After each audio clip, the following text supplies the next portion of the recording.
প্রতিবাদ তো খুব বেশি ছেলেমেয়েরা করে না, তাহলে তোমার জায়গা থেকে তুমি এই অধিকাংশ থেকে আলাদা হয়ে প্রতিবাদ করবার এনার্জিটা কোথায় পাইলা?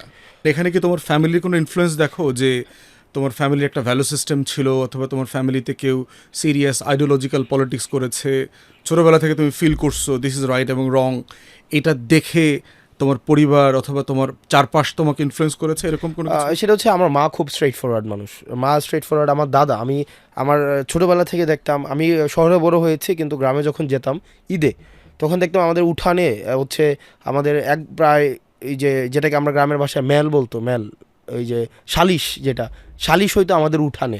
তো আমার মা চাচিদেরকে দেখতাম সারা রাত ব্যাপী হচ্ছে চা বানাইতো, হচ্ছে দিত। আমি হয়তো ওই ডিসকোর্সটা বুঝতাম না, কিন্তু ফিল করতাম যে আমার দাদা এখানে একটা জাজমেন্ট দিচ্ছে।